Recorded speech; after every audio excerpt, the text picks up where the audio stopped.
Hello दोस्तों, कैसे हैं आप। एक बार फिर से हम आपका स्वागत करते हैं आपके अपने YouTube चैनल GK360 में। और आज जो टॉपिक लाया है, इस टॉपिक के नाम है ब्रह्मपुत्र नदी अपोहा तंत्र। मैंने नदी पर गंगा नदी अपोहा तंत्र, उसके बाद मैंने बना रखा है सिंधु नदी अपोहा तंत्र, और आज ये ज्योग्राफी की तीसरी वीडियो है इस नदी अपोहा तंत्र पर। और आज हम पढ़ेंगे ब्रह्मपुत्र नदी अपोहा तंत्र।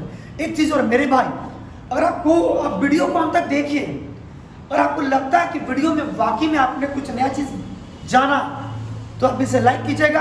अब बहुत अधिक पसंद आ जाए तो सब्सक्राइब भी कर लीजिएगा, और जितना अधिक से अधिक हो शेयर भी कीजिएगा। आइए हम बात करते हैं ब्रह्मपुत्र नदी अपोहा तंत्र के बारे में। सबसे पहले हम बात करते हैं कि ब्रह्मपुत्र नदी कहाँ से निकलती है। तो ब्रह्मपुत्र नदी मानसरोवर के कैलाश श्रेणी के पास चेमायुंगडुंग एक हिमानी, एक ग्लेशियर का नाम है। आप नॉर्मली याद रखिए कि जो ब्रह्मपुत्र नदी है यह मानसरोवर से निकलती है। कहाँ से? मानसरोवर के पास से निकलती है। और मानसरोवर के पास एक हिमानी है, उस हिमानी का नाम है चेमायुंगडुंग। तो देखिए हम बात कर लेते हैं कहाँ से निकलती है। तो मैं खींच लेता हूँ कि यह मेरा क्या मानसरोवर है। क्या है? मानसरोवर। याद कीजिए मानसरोवर, ये वही मानसरोवर है जहां से मैंने बताया था सिंधु नदी अपोहा तंत्र में कि सभी नदियां क्या होती है, यही मानसरोवर से निकलती थी, सतलज भी सिंधु भी। चलिए, तो मानसरोवर जो है वो कहां पे पड़ता है? तो ये पड़ता है कैलाश श्रेणी में। कहां पड़ता है? ये पड़ता है कैलाश श्रेणी में। और एक ग्लेशियर है, इस ग्लेशियर का नाम आप याद रखेंगे, इस ग्लेशियर का नाम है चेमायुंगडुंग। यह ग्लेशियर का नाम है, एक हिमानी का नाम है, और यह तिब्बत क्षेत्र में पड़ता है। और यहां से पूरब की तरफ प्रवाहित होती है कौन? ब्रह्मपुत्र नदी। कहां प्रवाहित होती है? पूरब की तरफ। लेकिन याद रखिएगा, अभी इसे हम ब्रह्मपुत्र के नाम से नहीं जानते हैं। तिब्बत में इस ब्रह्मपुत्र नदी को सांगपो नदी के नाम से जाना जाता है। किस नदी के नाम से जानते हैं? सांगपो नदी। अब यह क्या होती है कि मध्य हिमालय के पास यह ब्रह्मपुत्र नदी पहुंचती है। और यहीं पर आपने नाम सुना होगा नामचा बरवा का। नामचा बरवा अरुणाचल प्रदेश में है। और यही नामचा बरवा के पास यह एक दर्रा आता है, और इस दर्रे का नाम है यांग याप दर्रा।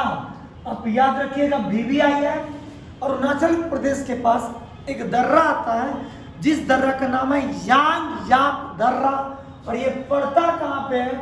तो ये पड़ता नामचा बरवा पर्वत के पास यह यांग याप दर्रा पड़ता है। और इसी दर्रा के पास यह यू टर्न लेती है। कौन नदी? ब्रह्मपुत्र नदी यू टर्न लेती है। और यू टर्न लेने के बाद यह क्या होती है? दक्षिण की तरफ भारत में प्रवेश कर जाती है। कौन नदी? ब्रह्मपुत्र नदी भारत में चली आती है। भारत में बहते फिर यह क्या होती है? बाद में बांग्लादेश में प्रवाहित होती है। और अंत में गंगा और ब्रह्मपुत्र, यह दोनों नदियां मिलकर विश्व की सबसे बड़ी डेल्टा सुंदरवन की डेल्टा का निर्माण करती है। तो चलिए, हमने पढ़ा कि यह जो ब्रह्मपुत्र नदी है इसका उद्गम कहां से है। तो इसका उद्गम है मानसरोवर के पास चेमायुंगडुंग हिमानी से। और यह तिब्बत में सांगपो के नाम से जानी जाती है। भारत में यह नामचा बरवा एक पर्वत श्रेणी है, पर्वत है। यहीं पर एक दर्रा है जिसका नाम है यांग याप दर्रा। यहाँ पर यह यू टर्न लेती है और यह भारत में प्रवेश करती है। लेकिन एक और खास बात आप याद रखेंगे, भारत में जब यहाँ पे अरुणाचल में जब यह एंट्री करती है तो पता है हम इसे दिहांग के नाम से जानते हैं। किस नाम से जानते हैं इसे हम? इसे दिहांग नदी के नाम से जाना जाता है। जब भारत में यू टर्न लेती है तो इसे हम किस नाम से जानते हैं? दिहांग नदी के नाम से जानते हैं। इसे दिहांग नदी या फिर यहीं पर इसको सिहांग नदी भी कहा जाता है। क्या कहा जाता है? सिहांग नदी। अब आपसे एग्जाम में पूछा जा सकता है कि बताइए, जब भारत में प्रवेश करती है तो अरुणाचल प्रदेश के क्षेत्र में इसे और किस नाम से जानते हैं? तो इसे हम दिहांग या सिहांग के नाम से भी जानते हैं। और इसके बाद इसकी बहुत सारी सहायक नदियां हैं। कुछ सहायक नदियां बाईं तरफ से मिलती हैं, कुछ सहायक नदियां दाहिनी तरफ से मिलती हैं। देखिए याद रखिएगा, यह नदी नीचे की तरफ फ्लो कर रही है। जब आप नीचे की तरफ अपने सर को रखते हैं, जब आप नदी में तैरेंगे, यह जो हिस्सा होगा यह क्या कहलाएगा? बाएं। और यह जो हिस्सा होगा वो क्या कहलाएगा? दाएं। यानी इधर से जो नदियां मिलेंगी वह कहलाएंगी ब्रह्मपुत्र में दाईं तरफ से मिलने वाली नदियां, और इधर से जो नदियां मिलेंगी वो कहलाएगा ब्रह्मपुत्र के बाईं तरफ से मिलने वाली नदियां। तो चलिए हम बात कर लेते हैं कि सबसे पहले कौन सी ऐसी नदियां हैं जो बाईं तरफ से मिलती है। किधर से मिलती है? बाईं तरफ से। तो एक नदी का याद करें नाम। सबसे पहले एक नदी को मैं स्केचिंग कर देता हूं। इस नदी का पता है क्या नाम है? इस नदी का नाम है दिबांग। क्या नाम है? दिबांग। मैं वैसी नदियां को मैं ब्रह्मपुत्र नदी में मिला रहा हूं जो बाईं तरफ से मिलती है। कौन है? दिबांग।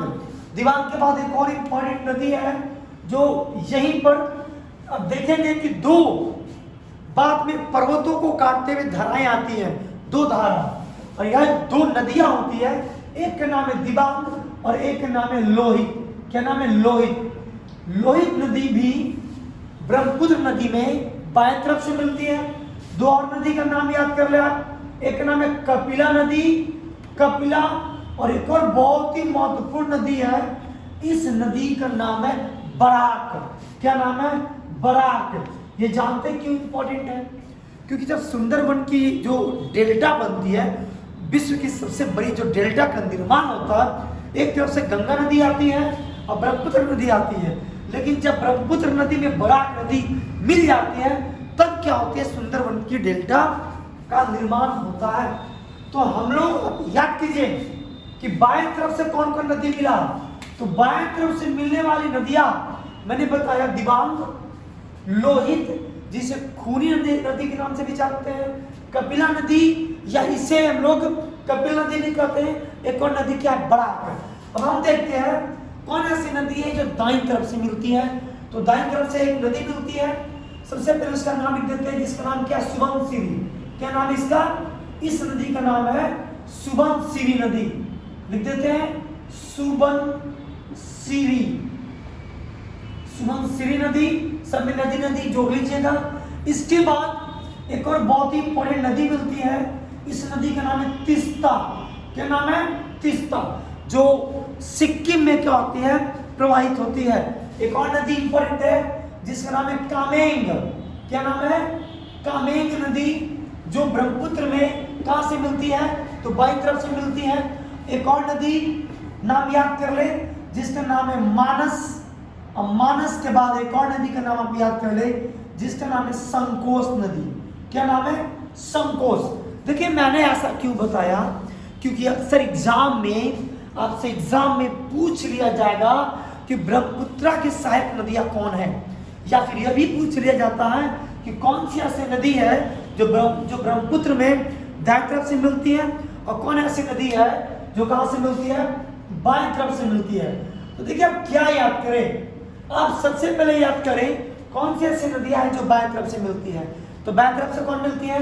दिबांग, लोहित, कपिला, बराक। आप इसको याद कर ले। इसके अलावा जो भी नदी हैं, सुबनसिरी, तीस्ता, कामेंग, मानस, संकोच, यह सभी नदियां दाएं तरफ से मिलती है। किधर से मिलती है? दाएं तरफ से। अगर आपको नदी याद हो गया ब्रह्मपुत्र की सहायक नदी, तो एग्जाम में कंफर्म होगा कि आपसे कभी गलती नहीं होगा कि कौन ब्रह्मपुत्र की सहायक नदियां हैं। एग्जाम में ऐसा ट्रेंड है कि अब एग्जाम में पूछा जा रहा है कि निम्नलिखित में से कौन सी नदी किसकी सहायक नदी होती है। तो उम्मीद करते हैं कि बाएं तरफ से मिलने वाली नदियां और दाएं तरफ से मिलने वाली सभी नदियां आपको पता चल चुका होगा। अब हम आगे की तरफ बढ़ते हैं, कुछ आगे देखिए। अब एक बात और याद रखेंगे कि तिब्बत क्षेत्र में हम बात कर रहे थे किसकी, दिख रहा है सर यहाँ पे? हाँ, तो चलिए हम बात कर रहे थे तिब्बत में। तिब्बत में ब्रह्मपुत्र को किस नदी से नाम से जानते हैं? किस नदी से? तो मैंने अभी बताया कि तिब्बत में हम इसे सांगपो के नाम से जानते हैं। अब हम बात कर रहे थे अरुणाचल प्रदेश। अरुणाचल प्रदेश में हम ब्रह्मपुत्र को किस नाम से जाना जाता है? तो यहाँ पे ब्रह्मपुत्र के नाम से जानते हैं, लेकिन एक और नाम कहते हैं यहाँ पर यू टर्न जब लेती है, क्या मैंने लिखा, दिहांग या सिहांग। अब हम बात कर लेते हैं असम में। जब ये असम में एंट्री करती है तो असम में फिर इसको ब्रह्मपुत्र नदी कहा जाता है। मिली ब्रह्मपुत्र नदी नाम असम में दे दिया गया। और एक और VVI जो अक्सर एग्जाम में पूछा जाता है, उसका नाम है बांग्लादेश। क्या नाम है? बांग्लादेश। अब बांग्लादेश में इसे किस नाम से जानते हैं? तो इसे हम जमुना के नाम से जानते हैं। किस नाम से जानते हैं? जमुना के नाम से। और हम बात कर रहे कंट्री की कि कितने देशों में ब्रह्मपुत्र नदी प्रवाहित होती है। तो ब्रह्मपुत्र नदी 3 देशों में बहती है, एक तिब्बत, दूसरा भारत और तीसरा बांग्लादेश। तो अगर आपसे एग्जाम में यह भी पूछ सकता है कि कितने देशों में यह नदी प्रवाहित होती है, तो 3 कंट्री हैं। 3 कंट्री कौन कौन है? मैं यहाँ पे लिख देता हूँ 3। कौन कौन? देश के नाम सबसे पहला लिखते हैं कौन? पहला तिब्बत, है ना, तिब्बत। दूसरा हम बात कर लेते हैं भारत। और भारत के बाद किसमें प्रवाहित होती है? बांग्लादेश में। कहाँ पे? बांग्लादेश। अब एक चीज आप और याद कर लेंगे, ब्रह्मपुत्र नदी का एग्जैक्ट डाटा आपको कहीं नहीं मिलेगा। किस नदी की लंबाई कितनी है? कहीं पे 2800 किलोमीटर लिखा गया है, कहीं 2900 किलोमीटर लिखा गया है। लेकिन मैं लगभग लिख देता हूं कि ब्रह्मपुत्र नदी की लंबाई लगभग 2900 किलोमीटर है, 2900 किलोमीटर है, जिसमें से तिब्बत में ब्रह्मपुत्र नदी सबसे ज्यादा फ्लो होती है। कितना होती है? 1625 किलोमीटर, 1625 किलोमीटर ब्रह्मपुत्र नदी तिब्बत में प्रवाहित होती हुए फ्लो होती है। अब हम बात करते हैं भारत में, तो भारत में तकरीबन लगभग 969 नहीं, गलती लिख दिया मैंने, 918। आप बुक में देखेंगे तो लगभग 900 किलोमीटर लिखेगा। तो ब्रह्मपुत्र नदी भारत में लगभग 918 किलोमीटर बहती है। और सबसे कम बांग्लादेश में 363 यानी 363 किलोमीटर बांग्लादेश में बहती है। तो सभी बातें आपको समझ में आई होंगी।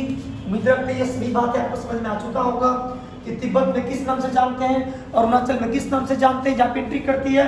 असम में इसको ब्रह्मपुत्र नदी कहा गया। असम में ही नहीं, इसे पहले ही ब्रह्मपुत्र नदी कह दिया गया, लेकिन जब भारत में प्रवेश करती है तो इसे दिहांग के नाम से जानते हैं। और बांग्लादेश में इसे जमुना के नाम से जानते हैं। और गंगा नदी बांग्लादेश में पद्मा के नाम से जाना जाती है। यही दोनों मिलकर विश्व की सबसे बड़ी डेल्टा बनाएंगे। अब कुछ एक्स्ट्रा फैक्ट जो मैंने यहाँ पे लिखा है आप उसे याद कर लेंगे। सबसे पहली बात कि ब्रह्मपुत्र नदी में ही विश्व का सबसे बड़ा नदी द्वीप का निर्माण होता है और इसका नाम है माजुली, जो कहाँ पे है? असम में है। द्वीप समझते हैं, द्वीप किसे कहते हैं? जो चारों तरफ से पानी से घिरा हो और बीच में स्थलीय क्षेत्र हो। जिसके चारों तरफ पानी हो और बीच में स्थलीय क्षेत्र हो वह द्वीप कहलाता है।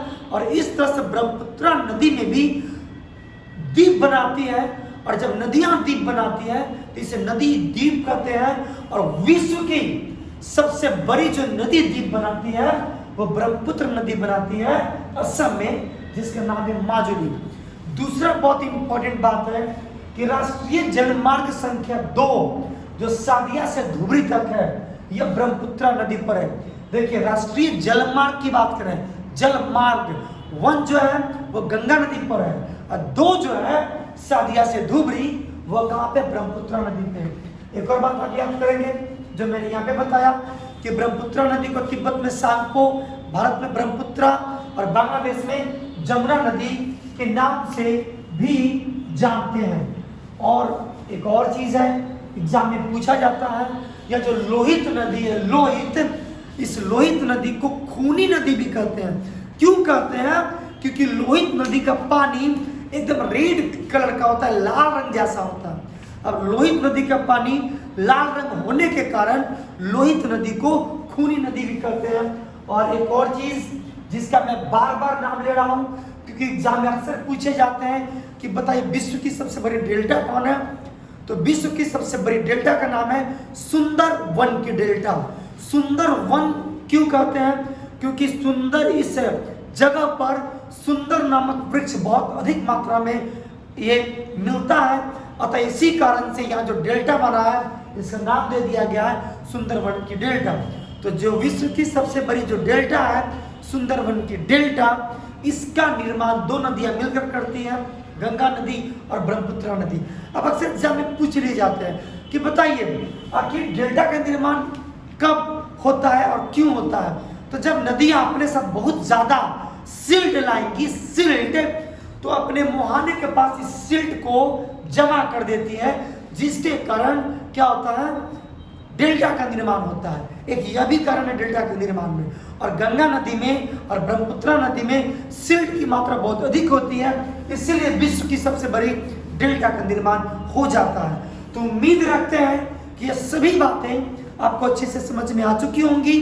मिलते हैं इसी तरह के वीडियो के साथ अगले वीडियो में। लेकिन अगर आपको यह वीडियो बहुत अच्छा लगा, समझ में आया, तो मेरे भाई लाइक कीजिए, सब्सक्राइब कीजिए और सब्सक्राइब के लिए जो बेल आइकन है उसे दबा लीजिएगा। मिलते हैं अगले क्लास में।